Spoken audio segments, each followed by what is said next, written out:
வணக்கம். துணை சப்ஸ்கிரைபர்களையும் எல்லா அன்பு உள்ளங்களையும் எனது நண்பர்களையும் வருக வருக என வரவேற்பதில் பெருமகிழ்ச்சி கொள்கிறேன். வக்ரதுண்ட மகாகாய சூரியகோடி சமப்பிரப அவிக்னம் குருமே தேவ சர்வகாரியேஷு சர்வதா. தென்னாட்டுடைய சிவனே போற்றி, என் நாட்டவர்க்கும் இறைவா போற்றி. அன்பர்களே, நண்பர்களே, இன்று ஒரு புத்தம்புதிய வீடியோவில் உங்கள் அத்துணை பேரையும் மகிழ்ச்சி கொள்கிறேன். இன்றைய தலைப்பு என்பது ரொம்ப வித்தியாசமான ஒரு தலைப்பை பற்றி நம்ம பேச போகிறோம். இப்போ நம்ம பேச போகிறது மகர ராசியை பற்றி. மகரம் எனக்கு பிடித்தமான ராசி. அந்த மகர ராசியில சனி திசை ஒருவருக்கு வருமானால் அந்த சனி திசையினால என்னென்னலாம் நடக்கக்கூடிய வாய்ப்புகள் இருக்கு, எந்தெந்த சினாரியோல, அதை பத்தி தான் நம்ம பேச போறோம். மகர ராசியில உத்ராடம், திருவோணம், அவிட்டம் 3 நட்சத்திரங்கள் வரும். அதாவது மகர ராசி எடுத்த வரைக்கும் சூரிய திசையில ஒருத்தர் பிறக்க முடியும்.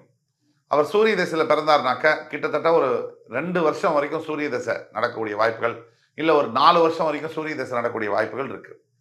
சூரிய திசை முடிஞ்சு அதுக்கப்புறம் சந்திர திசை ஒரு 10 வருஷம், ஒரு 14 வருஷம். சந்திர திசை முடிஞ்சு செவ்வாய் திசை ஒரு 7 வருஷம், ஒரு 20 வயசு முடிஞ்ச செவ்வாய் திசை முடிஞ்சிடும். அதற்கு பிறகு ராகு மற்றும் குரு திசை என்பது 18, 16, 34 வருஷம், 54 வயசுக்கு அப்புறம் அவருக்கு சனி திசை என்பது வரும். அப்ப மகர ராசியில பிறந்த யாராக இருந்தாலும் சரி, ஒரு 55 வயசுக்கு அப்புறம் சனி திசையை தவிர்க்கவே முடியாது. அந்த சனி திசையானது அவர்களுக்கு என்ன செய்யும்? சனி திசை 50 வயசுக்கு மேல வருதே சார், 50 வயசுக்கு மேல சனி திசை வந்தா என்ன, வேற எந்த திசை வந்தா என்ன அப்படின்னு கேட்கலாம். ஆனா வாழ்க்கையில 50 வயசுக்கு அப்புறம் தான் நரேந்திர மோடிஜி வந்து குஜராத் சீஃப் மினிஸ்டரா போய் உட்கார்ந்தாரு டைரக்டா 51வது வயசுல. இன்றைக்கு உலகத்துடைய மிகப்பெரிய தலைவராகவும் இருக்காரு. யாருக்கு எப்போ எந்த யோகம் வரும் அப்படின்னு நம்மளால சொல்லவே முடியாது. அதை தவிர அப்துல் கலாம், பாரத ரத்னா டாக்டர் அப்துல் கலாம் அவர் எடுத்தீங்கன்னா கூட நிறைய வயதான பிறகுதான் அவருடைய பேரும் புகழும் பல மாஸ் கிரவுடு அவர் ஜனாதிபதி ஆனதுக்கு பிறகுதான் தெரிய ஆரம்பிச்சது.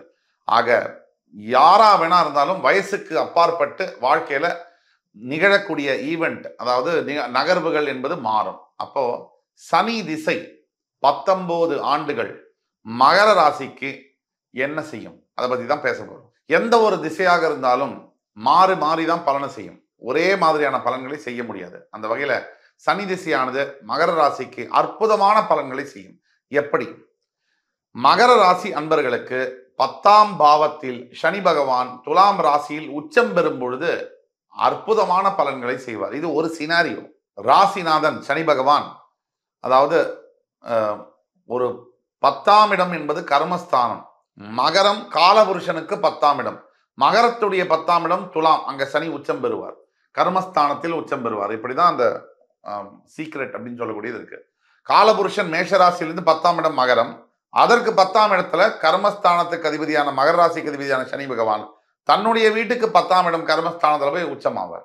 இதுதான். அப்போ சனி பகவான் ஸ்தானத்துக்கு அதிபதி வந்து கர்மஸ்தானத்தில் துலாம் ராசியில் உச்சம் அடைஞ்சு உங்க சுய ஜாதகத்தில் இருப்பாரே ஆனால் அவர் உங்களுக்கு சனி திசையில அற்புதமான ராஜயோக பலன்களை செய்வார்.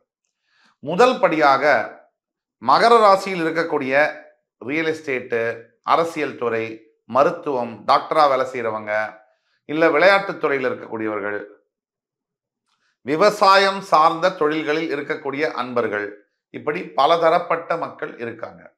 இந்த பலதரப்பட்ட மக்கள்ல முக்கியமானது வியாபாரத்துல ஹோல்சேல் டீலர்ஷிப் செய்யக்கூடிய மகர ராசி அன்பர்களுக்கு பிரத்யேகமாக இந்த யோகம் என்பது வேலை செய்யும். ஆக 10ஆம் இடம் தொழில் ஸ்தானம், தொழில் காரகன் வந்து சனி பகவான். அப்படிப்பட்டவர் தொழில் ஸ்தானத்துல போய் உச்சம் பெறும்பொழுது இந்த 10ஆம் இடத்துல உங்க சுய ஜாதகத்துல துலாம் ராசியில சனி உச்சம் பெற்றிருக்கிற பட்சத்துல மகர ராசி அன்பர்களுக்கு சனி திசை நடக்கும் பொழுது அந்த மனிதருடைய வாழ்க்கை முறை, வாழ்க்கை தரம் என்பது மாறும். ஒரு எடுத்துக்காட்டுக்கு மிகப்பெரிய அளவுல வெற்றியை கொடுப்பார். ஆக சனி பகவானுடைய பவர் வந்து ரொம்ப பயங்கர ஸ்ட்ராங்.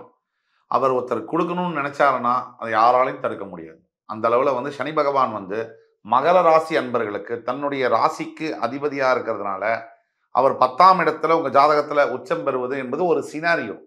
அப்படி உச்சம் பெற்றாலும் கூட அவர் வந்து சுவாதி நட்சத்திர சாரத்துல உச்சம் பெறணும். துலாம் ராசியில் இருக்கக்கூடிய விசாக நட்சத்திர சாரத்துல சனி உச்சம் பெறக்கூடாது, அது ஒரு கண்டிஷன்.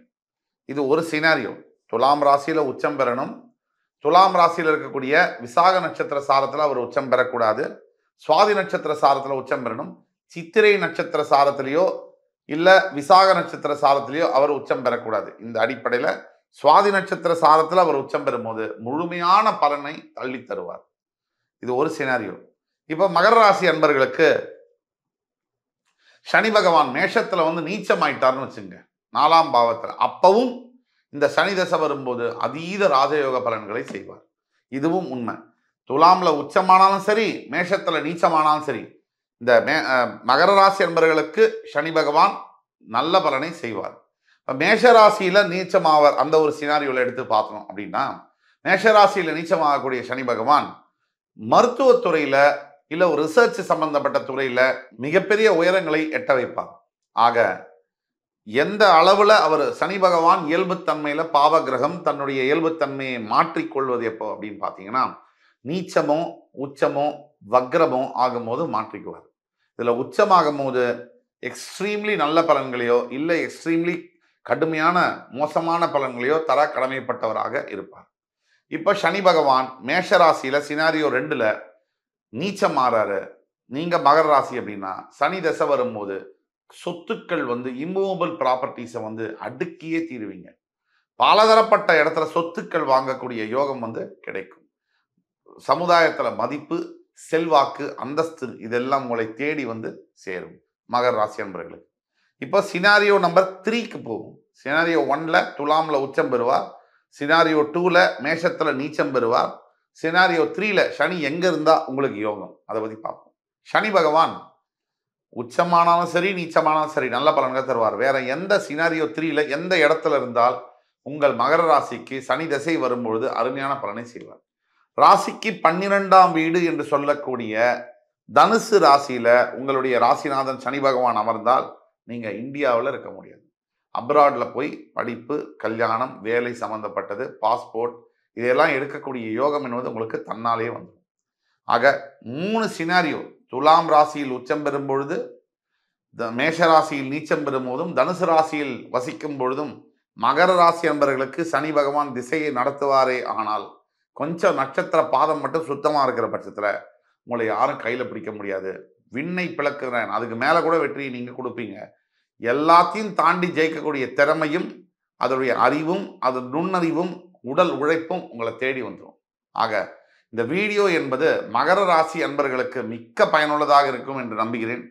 இந்த வீடியோ பிடிச்சிருந்ததுன்னா லைக் பண்ணி, கமெண்ட் பண்ணி, சப்ஸ்கிரைப் பண்ணுங்க. உங்களோட ஃபேமிலி, ஃப்ரெண்ட்ஸ் அண்ட் ரிலேட்டிவ்ஸ்க்கு ஷேர் பண்ணுங்க. அடுத்து வரும் காணொளியில் மறுபடியும் உங்கள் எல்லோரையும் சந்திக்கும் வரை உங்களிடமிருந்து விடைபெறுவது உங்கள் சுபாஷ் பாலகிருஷ்ணன். நன்றி, வணக்கம், வாழ்க வளமுடன்.